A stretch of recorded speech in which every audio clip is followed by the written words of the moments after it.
नमस्कार दोस्तों, स्वागत है आपका ऑडियो बुक चैनल में, जहां किताबें नहीं कहानियां बोली जाती है। आज हम पहुंचे हैं द साइकोलॉजी ऑफ मनी के आखिरी और सबसे जरूरी भाग पर। अपनी खुद की कहानी बनाओ। पैसे का मतलब सबके लिए अलग होता है।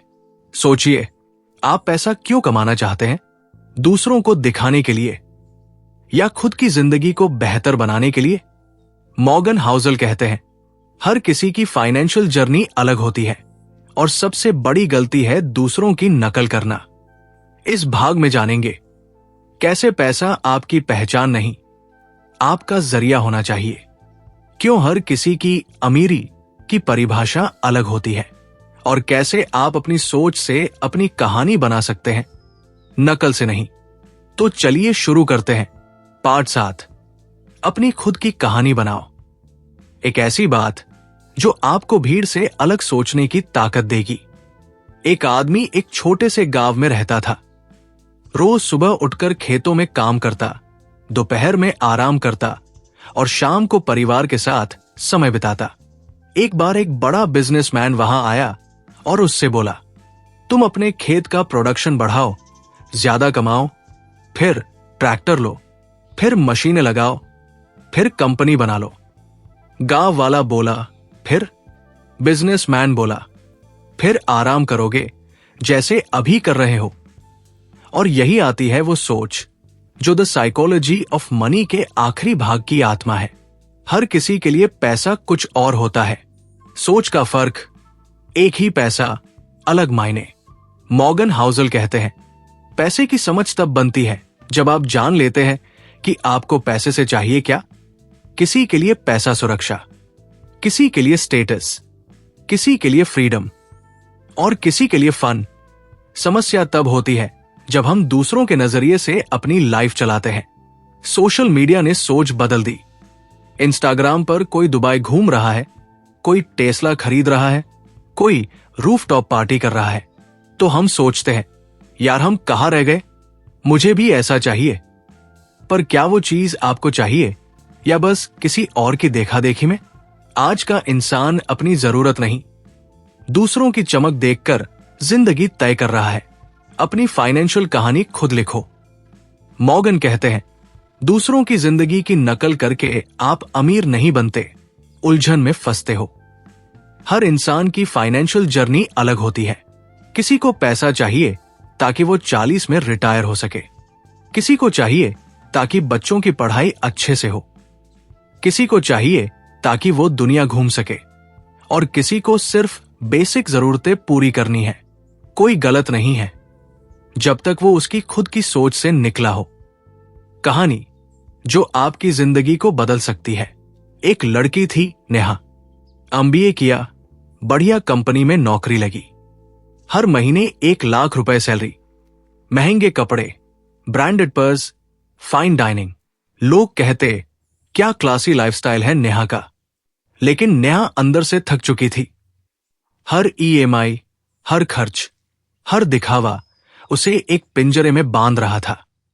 फिर एक दिन उसने सवाल किया, क्या मैं अपनी जिंदगी खुद जी रही हूं या सिर्फ दूसरों को दिखाने के लिए? उस दिन उसने तय किया, सिंपल जियो, बचत करो, थोड़ा काम करो, लेकिन सुकून से। अब वही नेहा गांव में बच्चों को पढ़ाती है और कहती है, मेरे लिए पैसा अब आजादी है, ब्रांड नहीं। पैसे की समझ, खुद से पूछने वाले 5 सवाल। मुझे पैसे से क्या चाहिए? सुख, सुरक्षा, सम्मान या सब कुछ? मेरा जीवन लक्ष्य क्या है? मैं किसे देखकर चल रहा हूं, खुद को या किसी और को? क्या मेरा खर्च मेरी सोच का है या समाज के दबाव का? अगर आज मुझे 1 करोड़ मिल जाए तो क्या मैं खुश रहूंगा? जब आप इन सवालों का जवाब खुद से पाते हैं, तब आप अपनी खुद की फाइनेंशियल कहानी लिखते हैं। कंपैरिजन मत करो, चॉइस बनाओ।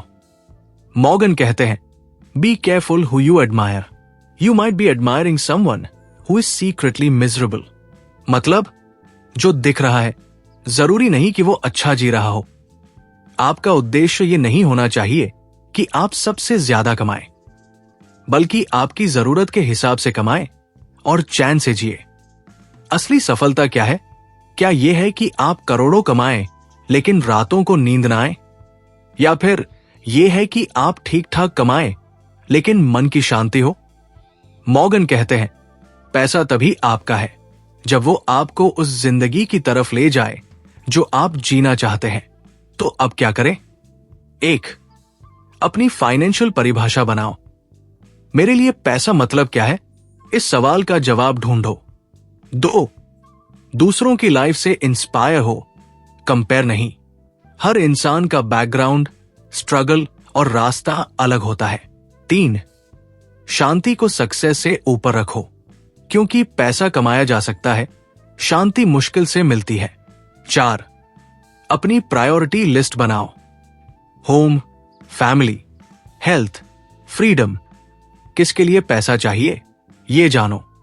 द साइकोलॉजी ऑफ मनी हमें सिखाती है कि पैसा सिर्फ जोड़ने की चीज नहीं, समझने की चीज है। जब आप पैसे से अपनी जरूरतें पूरी करते हैं, आप जिंदा रहते हैं। लेकिन जब आप पैसे से अपनी पहचान बनाते हैं, आप असली जिंदगी जीते हैं। आपको तय करना है, आप किसके लिए पैसा कमा रहे हो? दुनिया के लिए या खुद के लिए? तो दोस्तों, अब आप जान ही गए होंगे, पैसा हर किसी के लिए कुछ और होता है। इसलिए सबसे बेहतर तरीका है दूसरों की नहीं, अपनी खुद की फाइनेंशियल कहानी लिखना। क्योंकि जो इंसान खुद की जरूरत, सोच और सफर को समझता है, वही असली अमीर होता है। अगर आपने द साइकोलॉजी ऑफ मनी की ये पूरी कहानी सुनी, तो अब आप पैसा कमाने ही नहीं, पैसे को समझने लगे हैं। अगर ये सफर आपको पसंद आया हो तो लाइक करें, सब्सक्राइब करें और वीडियो को जरूर शेयर करें।